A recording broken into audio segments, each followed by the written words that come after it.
বিলাসবহুল dream of dessert ট্রেনের নকশা উন্মোচন করল সৌদি। আন্তর্জাতিক পর্যটকদের আকর্ষণ করতে বিলাসবহুল রেল ভ্রমণ প্রকল্প হাতে নিয়েছে সৌদি সরকার।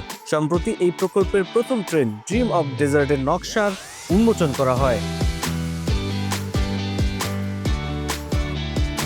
সৌদি সরকারের রেল দপ্তর, সৌদি আরবিয়া রেলওয়েজ SAR এবং ইতালির বিলাসবহুল হোটেল কোম্পানি আর্সেনালের যৌথ উদ্যোগে শুরু হয়েছে এই প্রকল্প। 2026 সালের জুলাই থেকে সেপ্টেম্বরের মধ্যে চালু হওয়ার কথা রয়েছে ট্রেনটি। চালু হলে ড্রিম অফ ডেজার্ট হবে মধ্যপ্রাচ্যের প্রথম 5 তারকা ক্যাটাগরির ট্রেন।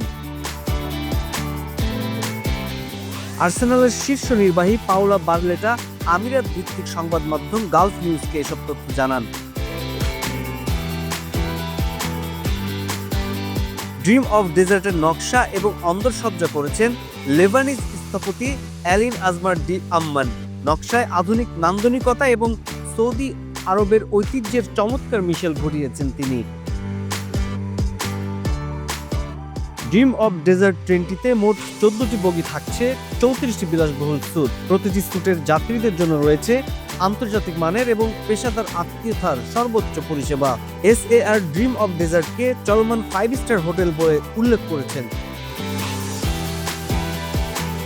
সৌদি আরবের উত্তরাঞ্চল প্রাকৃতিকভাবেই খুবই সুন্দর। চালু হওয়ার পর রাজধানী রিয়াদ থেকে রওনা হয়ে পুরো উত্তরাঞ্চল ভ্রমণ করবে ড্রিম অফ ডেজার্ট। ট্রেনের জানালা দিয়ে সৌদির প্রাকৃতিক সৌন্দর্য উপভোগ করবেন যাত্রীরা। সৌদি আরবের পর্যটন খাতের ইতিহাসে ড্রিম অফ ডেজার্ট একটি মাইল ফলক। এই ট্রেন একদিকে মধ্যপ্রাচ্য অঞ্চলের রেল ভিত্তিক পর্যটনকে উৎসাহিত করবে, সেই সঙ্গে সৌদি আরবের সমৃদ্ধ সংস্কৃতিকে বৈশ্বিক পর্যটকদের সামনে সুন্দরভাবে তুলে ধরবে বলেও ধারণা করা হচ্ছে।